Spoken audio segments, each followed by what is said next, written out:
Hello, hello. Hello, good afternoon. Can you all hear me? Yeah. Very good, loud and clear. Going live online? Yes, fantastic. Okay. Today, welcome to Hong Lim Park Speakers Corner, and this is the 8th anniversary of Return Our CPF. Okay, basically, today, the crowd quite slow lah.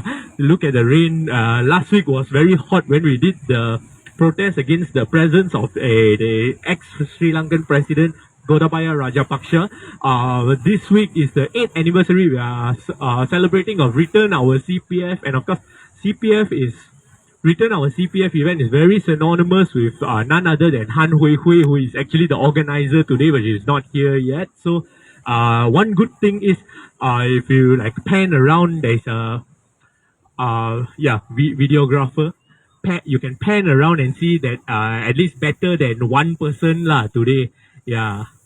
Uh, videographer pan around, pan around. Yeah. No, with the whole thing, Yeah, yeah. Okay, okay. Yeah, this is a live stream. Yeah, pan around. You can see there's at least today 1, 2, 3, 4, 5, 6, 7, 8, 9, 10, 11, 11 people in attendance. Yeah, which is basically 11 times more than what was reported the last week, where only one person turned up in the hot sun to listen to us speak.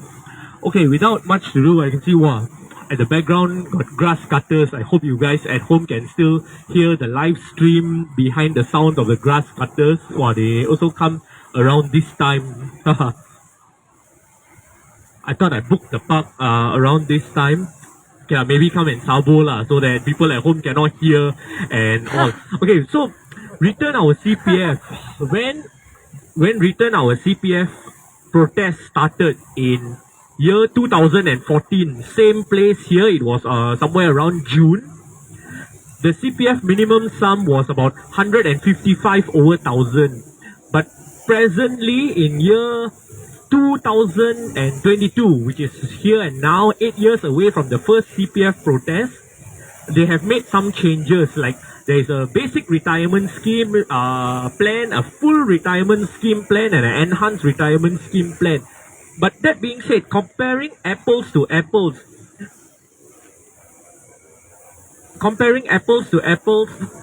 the sum of about 155,000 has increased to today is known as the full retirement scheme plan, which is about 180 to 190,000, which has me concerned. Okay, someone who is reaching age of 55, for myself, okay, for myself, I'm only about in my mid 30s. So imagine in 20 years time, how much would our minimum sum CPF would be? How much we have to hit in order to retire? And this is another issue.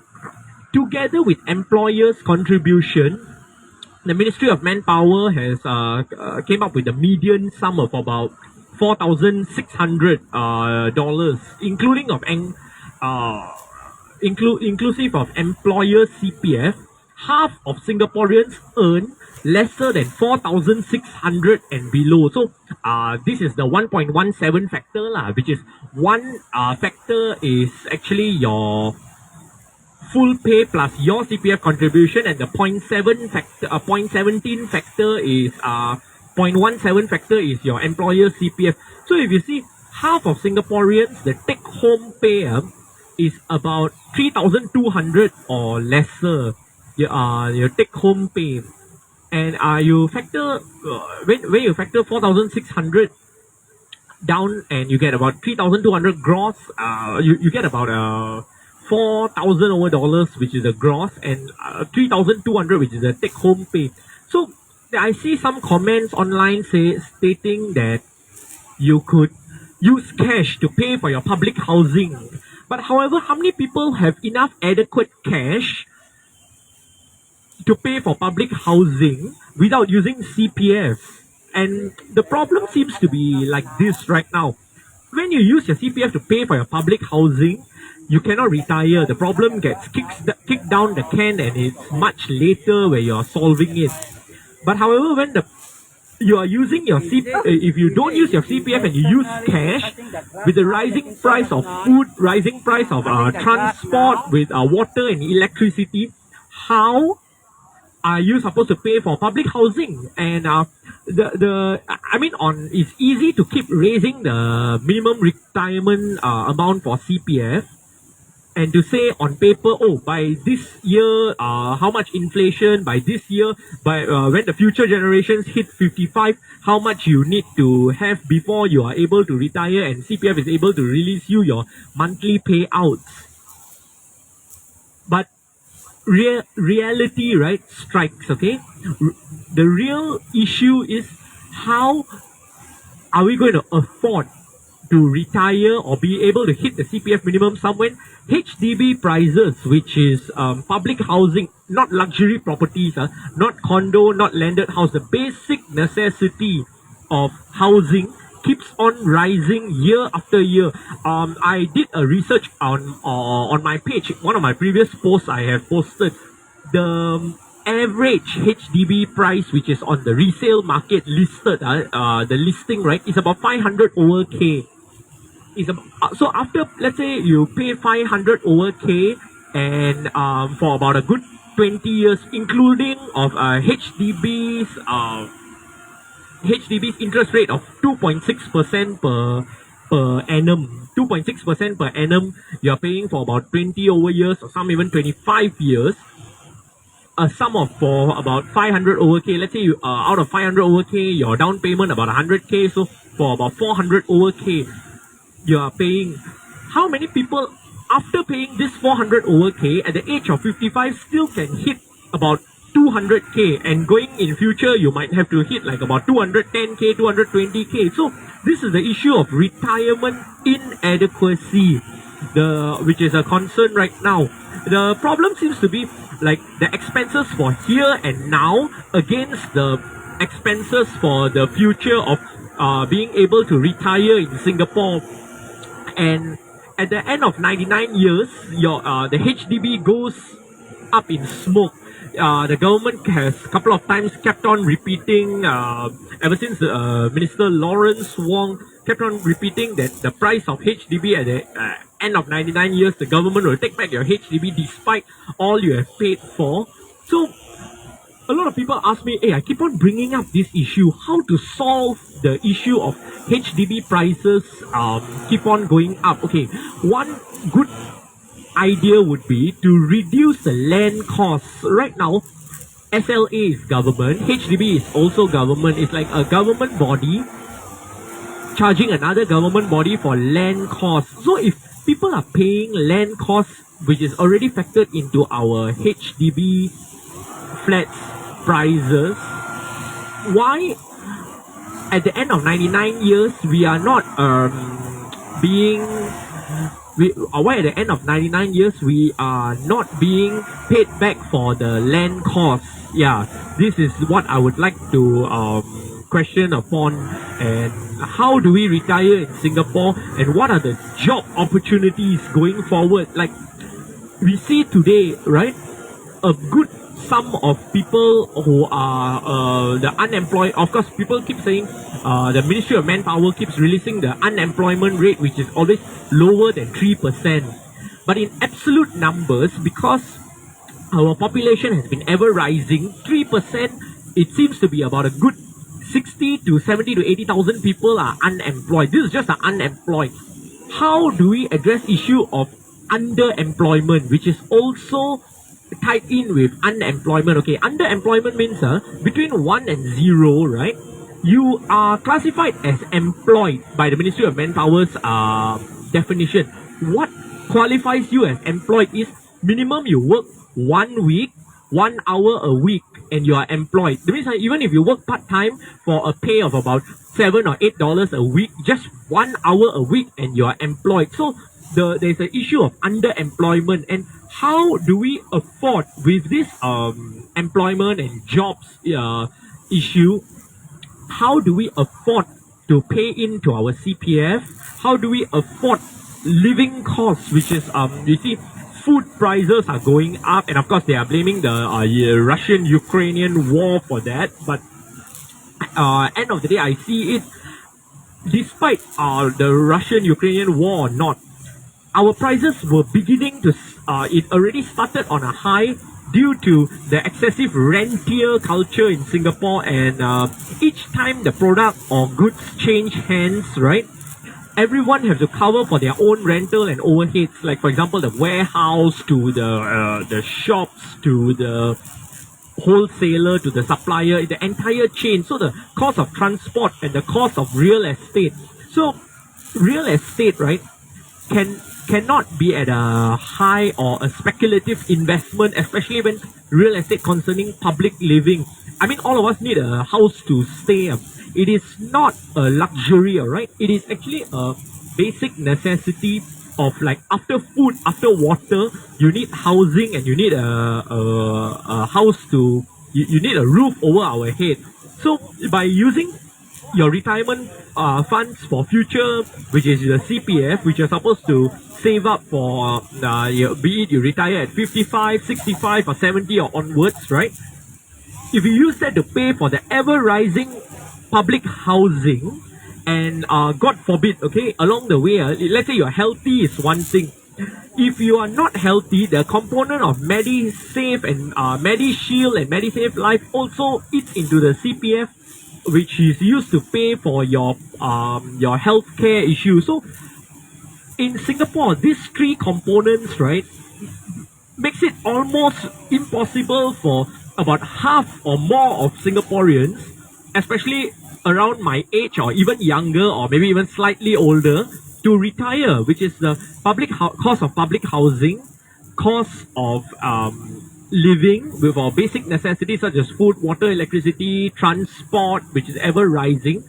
Our salaries and wages are not exactly keeping up, and our CPF minimum sum keeps on rising just because of inflation. So how are we going to retire, which has got me worried thinking about the numbers. Like you can do a simple projection like on the CPF website, there is like they have factored in for about 10 years or so, maybe up to 2027, which is 5 years. You can see as year goes by, the basic retirement scheme, the full retirement scheme, and the enhanced retirement. Basically, you can just go into Microsoft Excel and plug all these numbers in, and you pull down and see as years goes by, right, by how much do you have to afford to hit your CPF in order to retire. And the three components, all right, in Singapore, the issues that seem to be are public health care, public housing, and pension. So basically, public health care is government hospital. If you fall sick, right, your CPF is used to pay for that. But God forbid, hopefully you don't fall sick. In Singapore, there is a saying, you can afford to die, but you cannot afford to fall sick. Yeah. And public housing, which is the HDB, and the pensions, which is the CPF. From a net cash flow perspective, the government is not spending into these three public aspects. If you see, they spend into from our taxpayers' funds, they budget, and they net cash flow they spend into defense, they net cash flow spend into education, but they do not spend from a net cash flow perspective into public healthcare, public housing, and pensions, which is our HDB, government hospitals, and our CPF. So if you solve how to solve this thing is quite simple actually. From a net cash flow perspective, spend on public healthcare, public housing, and pensions. Then this issue will not be prevalent, and almost all of our social issues would be solved. Because every time people keep asking me, I keep highlighting these points. What is the solution? So this is one of the solutions. As for the cost of public housing, right? For the cost of public housing, one of the solutions is the factoring of land costs. I take issue with the government department of SLA. The question I want to ask SLA is, we all know that SLA charges HDB for land costs, but does SLA charge other government departments for land costs? Like let's say your fire the fire brigade needs to use a space and they need land, or the police station or other government institutions, be it like educational institutions like schools, primary and secondary school, government schools, right? Is land cost being factored into the use of these buildings? And if that is the case, more money which is in the budget factored into, let's say, education, let's say the army camps or defense and all, how much of land cost spending are we seeing from government department to government department? So with that being said, wow, today not bad. I think better than the protest last week where only one person turned up. By the time I finished speaking for a bit, anyway, I am not just the first speaker or the warm up man, also the MC for today. So yeah, with that to say, I conclude for myself. I would like to invite Mr. Leong Zi Hian up on stage, and a round of applause please for Mr. Leong to take the stage. Thank you.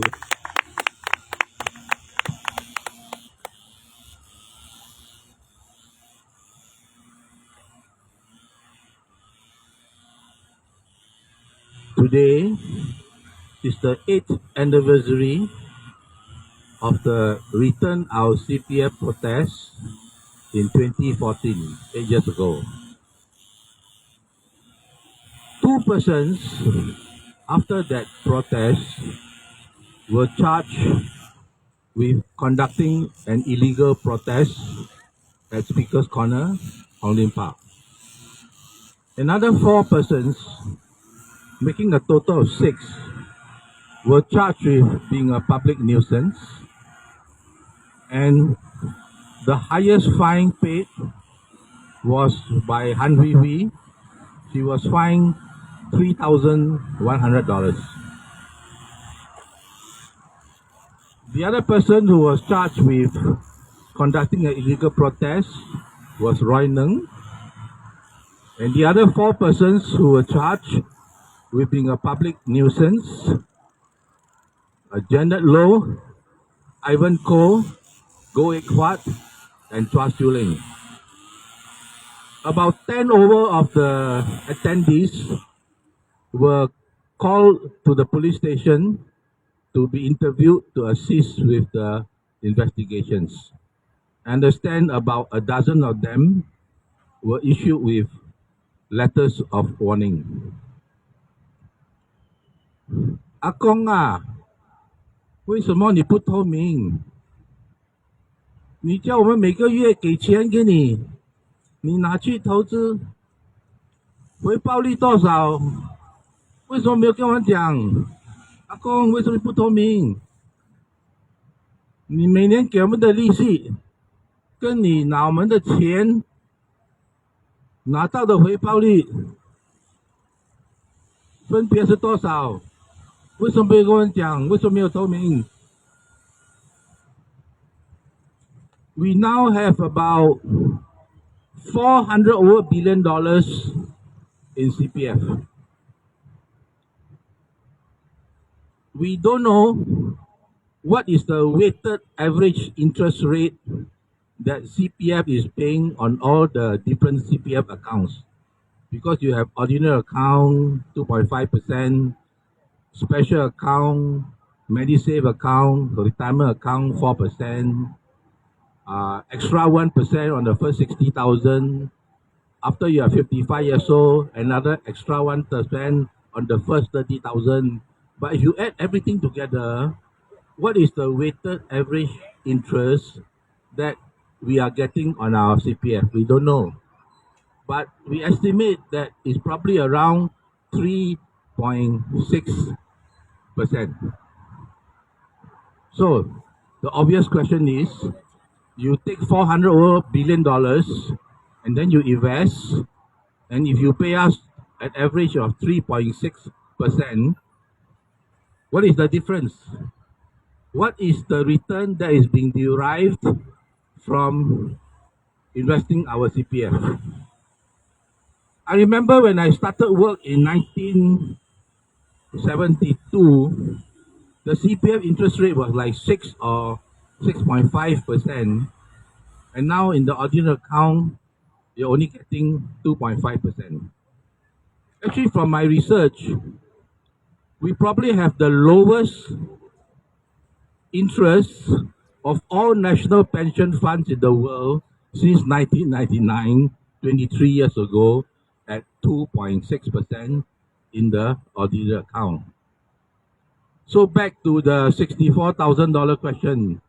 What is the return derived from using our CPF to invest? We have a clue and a very recent one. Last year, in its 40th anniversary dinner, it was said that since inception 40 years ago, the annualized return was more than 5% per annum above global inflation. Let me repeat, 40 years since inception, more than 5% per annum above global inflation. So what was global inflation in the last 40 years? It's about 3%.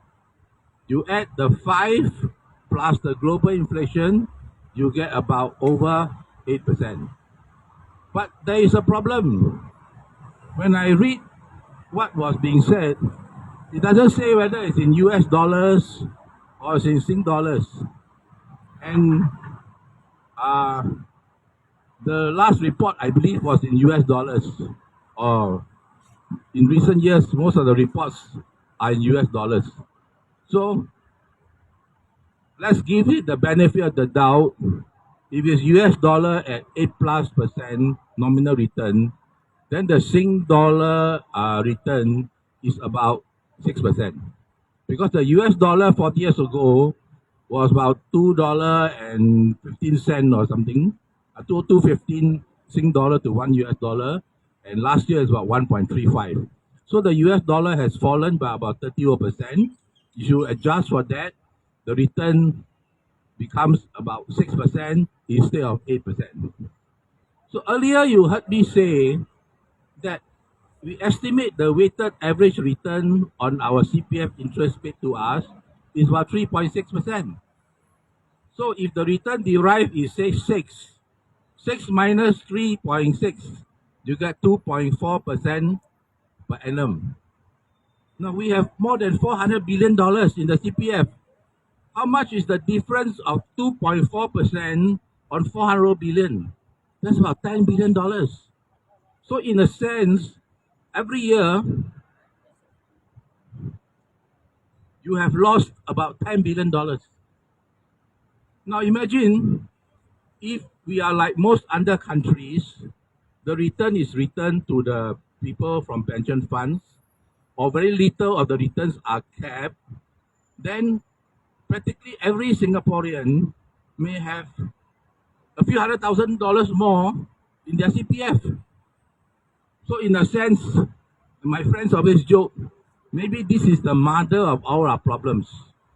Because if every one of you, the old ones have a few $100,000 more, the young ones in future, maybe even more than a few $100,000 more, then you will have to solve a lot of the problems that we have today and in the future.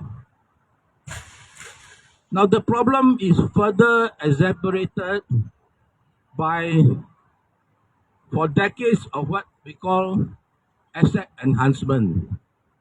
See, Singaporeans were told, okay, you can use your CPF ordinary account to buy a house.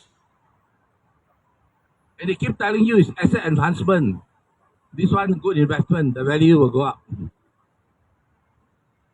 then all of a sudden, in March 2017, Singaporeans had a shock when they were reminded that actually when your 99-year lease ends with your HDB flat, your HDB flat will become valueless. That means all the CPF and the interest that you used in your lifetime to pay for your HDB flat also gone up in smoke. So, will you have enough money to retire if most Singaporeans are putting most of their savings from the ordinary account into a HDB flat, and then at 99, everything gone. Now, to make it worse, uh, this year, if you live in Amokyo, new problem came because when they were selected for SIRS, Selective On Block Redevelopment Scheme, to their surprise and shock, they had to top up as much as more than $100,000 in order to get the same room flat, which is slightly smaller. So, for these people, some of them, in a sense, they didn't have to wait for 99 years to lose everything. Now already they kena already, right? Shock, instant loss. And then must cough up more money also. By the way, since we are on Sirs Amokyo, I was in Amokyo just now, So I must read to you this that I should be posting soon. Just give me a second.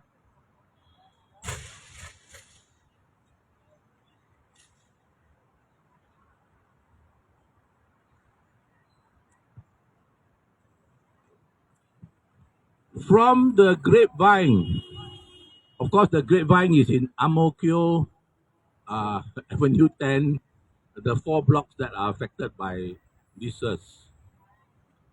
From the SIRS replacement site at Amokyo Drive, don't have any bus that goes directly to the Amokyo bus interchange. The nearest amenities, like food and shops, are at Block 527, Amokyo Avenue 10, which is about 10 minutes walk and probably about 15-minute walk for the elderly like me. And if it's raining, most of the way no shelter. Unlike now, they just cross a side street to reach the shops and the food and what have you. In the replacement site, it's about a 25 minutes walk to Amokyo MRT station. Now it's only about 10 minutes walk. And when the new Tavistock MRT station is ready, it's just across the road. And so, on top of all this, we still have to top up as much as more than $100,000 or more. Yesterday, the HDB issued a statement on its Facebook, basically explaining why their policies are what they are and rebutting the grievances of the residents.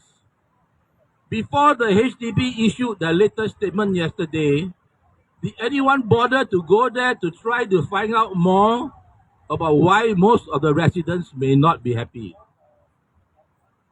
So whether it's HDB, CPF, jobs, healthcare, there are a lot of problems.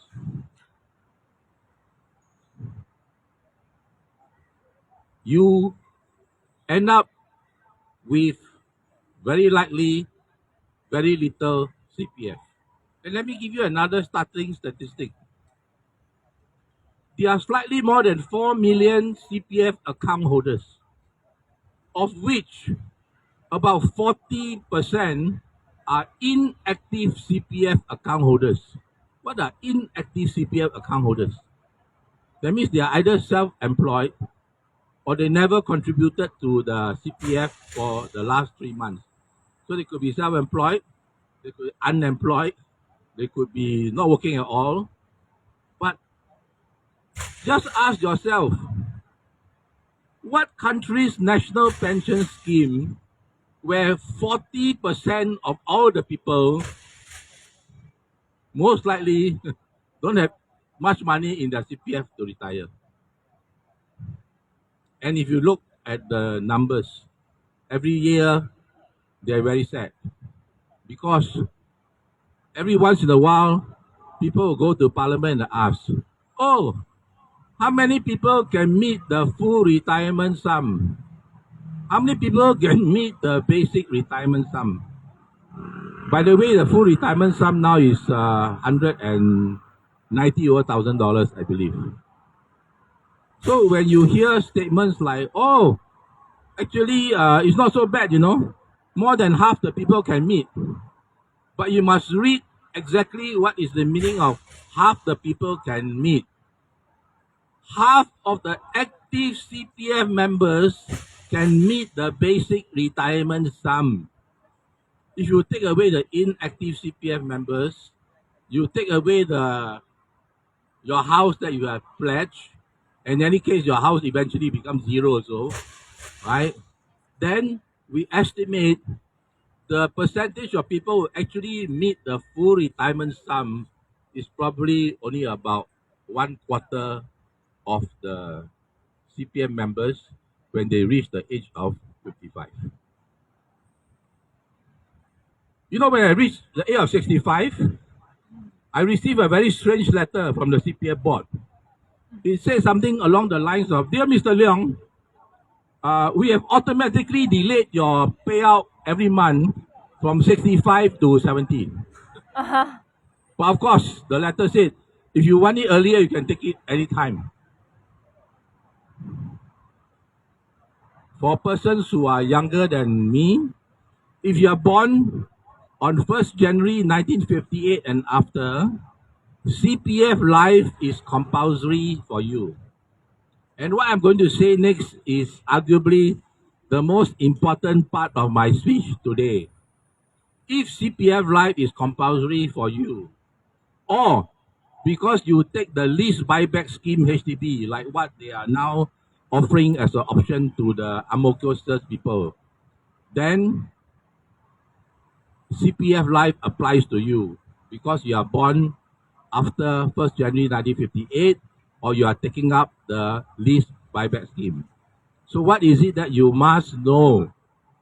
There are two plans under the CPF Life scheme and you'll be asked to choose one. One is called the standard plan, the other is called the basic plan. The standard plan pays more money every month compared to the basic plan. Both plans will pay you for as long as you live. If you don't bother to choose, then the default plan that will be chosen for you is the standard plan. Standard plan pays you more money every month compared to basic plan, but you must be aware, under the standard plan, all accumulated interest from age 65 on death will be absorbed into the CPF life pool. What does that mean? Let's take the full retirement sum today, 191,000. At 55, okay, you put it in. At 65, the 191,000 will have grown to something like 280,000 or something. And then you get to choose. You choose the standard plan, or you didn't choose, so they choose the standard plan as the default plan for you. What happens is then these $280,000, all the interest from age 65 onwards, when the person dies, all the interest will be absorbed into the pool. So I give you an example. If this person died around the age of 80, the amount of accumulated interest that is absorbed into the CPF life pool is about $160,000.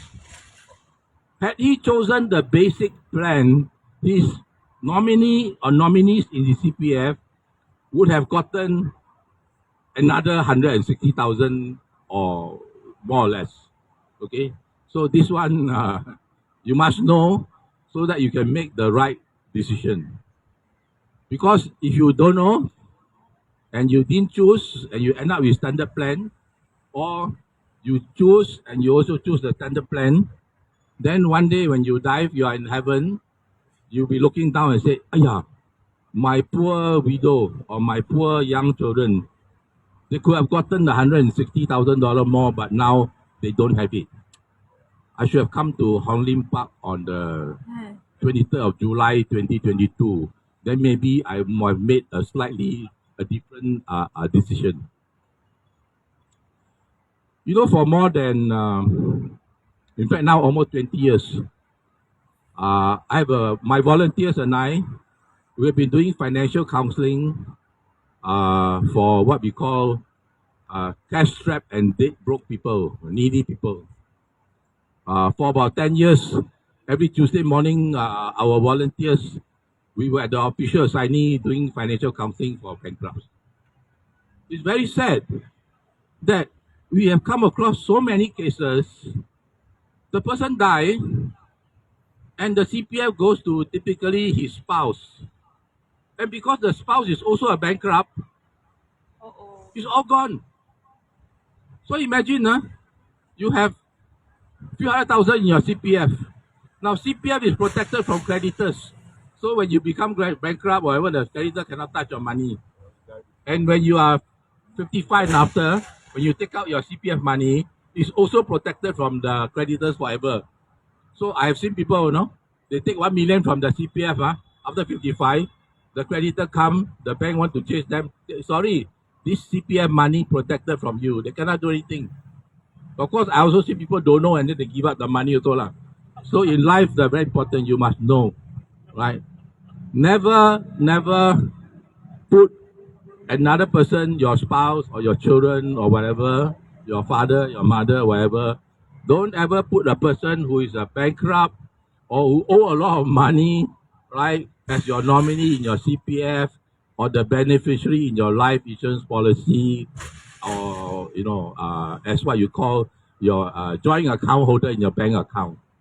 Because when that person dies, if the nominee or the beneficiary or the joint account holder is bankrupt, all the money gone.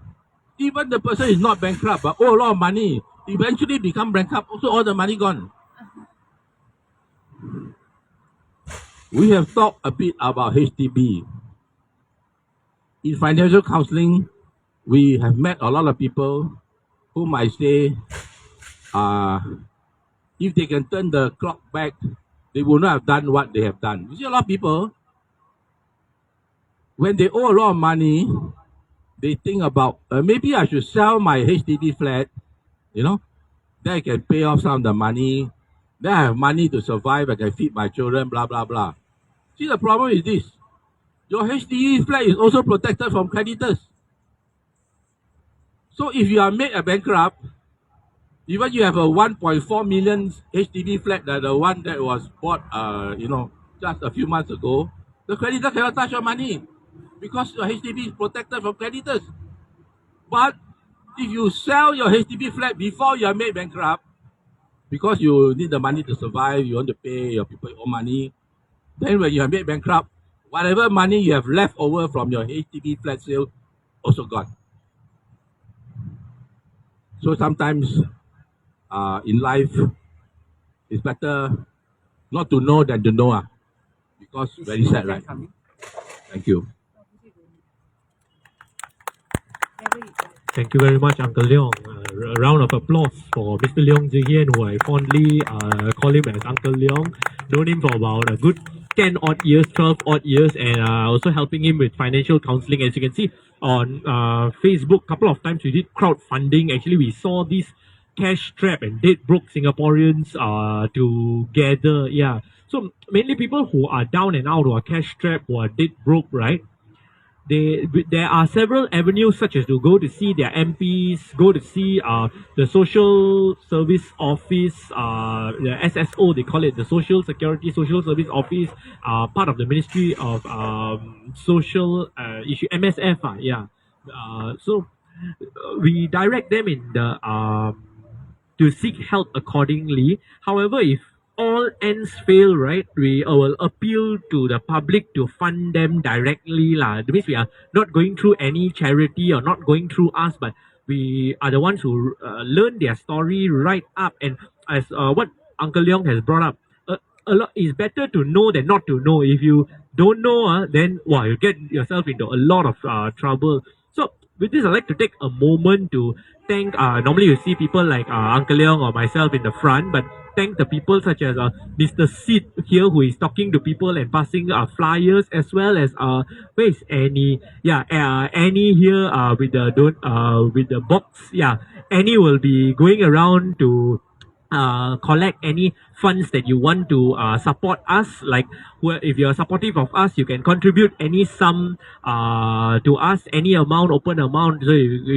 we can hold events more regularly. Annie will be going around with the donation box. So this is a special round of applause or tribute to people in the background, ordinary people that we do not see. We always see all those in the front who is speaking about these issues, like myself, like Mr. Leong Zihian, Mr. Lim Tie, Han Hui Hui, and stuff. These are the people who support us in the background. So, Annie, you might want to walk through the crowd. Yeah. Okay. So, with that said, a lot of issues were brought up. Like, it is really connected. The CPF, the ever rising CPF minimum sum, the jobs issues, and earlier Uncle Leong brought up the part about 40% are inactive. That means the past 3 months never contribute CPF. Either they are self-employed, unemployed, or some of them in the ministry's numbers are considered employed because they work 1 hour per week. But however, it could be that they are food delivery riders, which they don't contribute to CPF, and the food delivery platforms do not contribute to CPF. It is a cash portion that that whenever they go about they go around, right? Each delivery that they deliver, they pick up from the restaurant and come and send, they get $5. So it gets credited, and once you hit about $50, $100, you can draw out. So it is actually cash portion. But these people in the Ministry of Manpower's definition is considered as employed because they work more than 1 hour a week.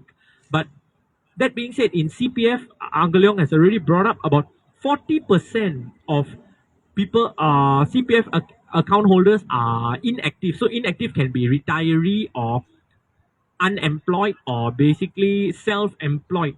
So those of the active accounts, half of the active accounts that can meet retirement sum means the remaining 60%, half is 30%. So technically, only 30% of Singaporeans can hit retirement. Majority of 70% cannot hit the minimum retirement sum required for from CPF. And having a bit of experience with Uncle Leong and myself, coming from the financial background, we always like to crunch numbers. Always there's a saying, feelings and emotion is one thing, but let the numbers do the talking. All right. That being said, we are contributing. What people always tell me is, oh, our CPF is monthly 20%. Actually, it's 37% that we are contributing from our monthly salary, because our employers contribute 17%, our own contribution is 20%, a total of 37%. For what? We are getting back the almost the worst returns in the world, probably the lowest returns in the world.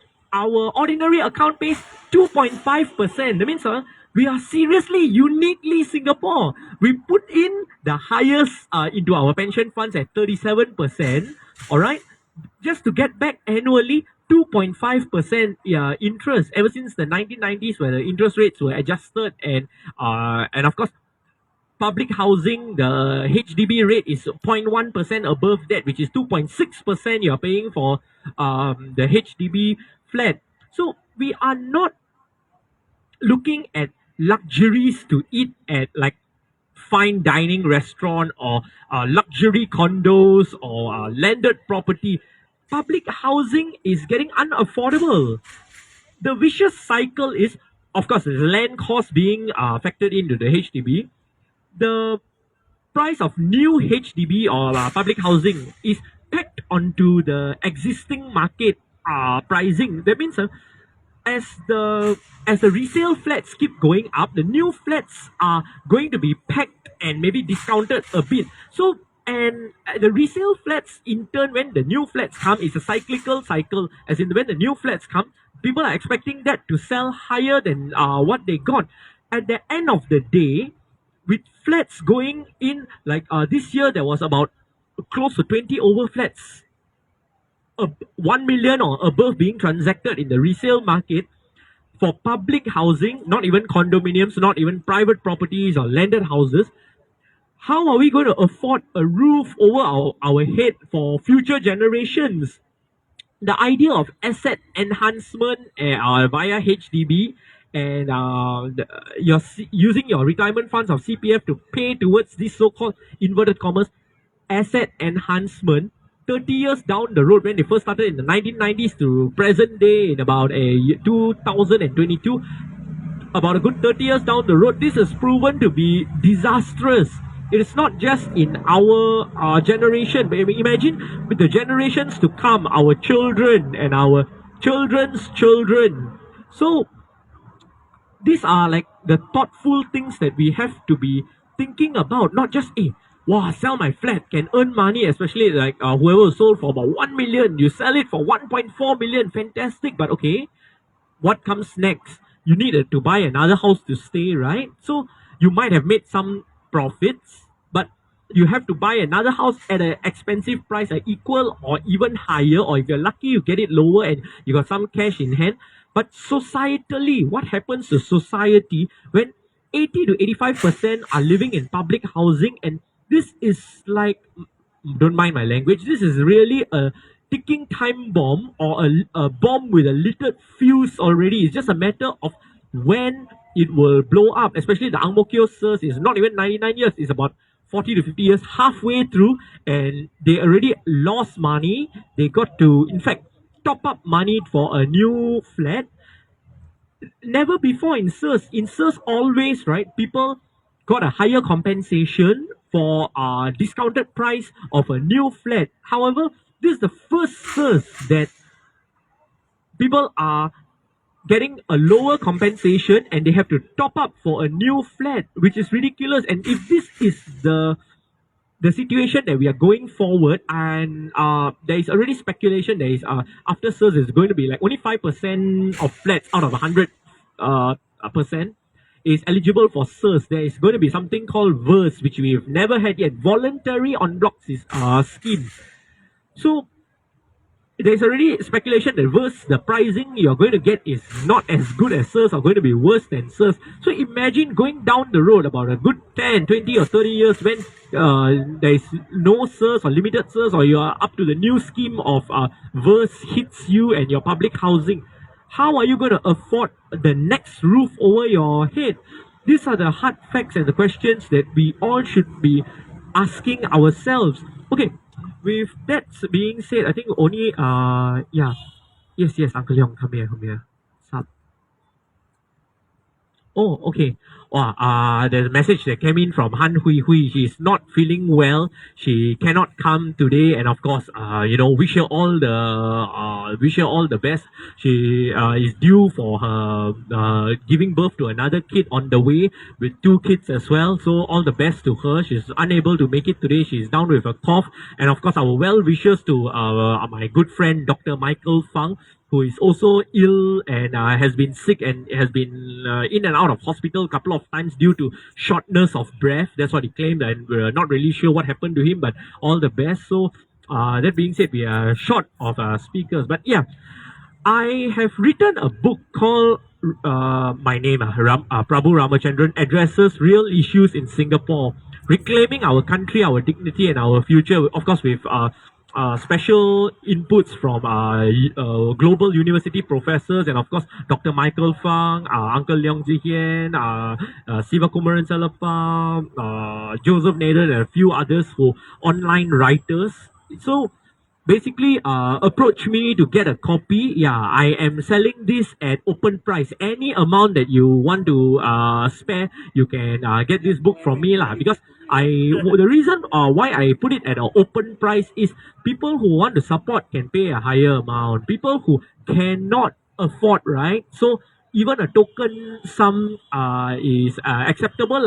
Money should not be a barrier for people who can't afford to read what we have written. How the project of this book came about was, there are a lot of fantastic excerpts and online writing on Facebook, which is the articles. It's a shame, right, if it does not get published into a physical copy, because, or maybe even an ebook, is because whenever you write on Facebook, it day by day the post keeps getting pushed down, and something which is of relevance, which was written maybe about a few months down the road, a few years down the road, unless of course Facebook comes up with the memories so people hardly read old posts. So this project was done by myself and my friend to go through a bunch of alternative articles which made a lot of sense and would like actually get the government to address the issues that Singaporeans faced and headed towards the future.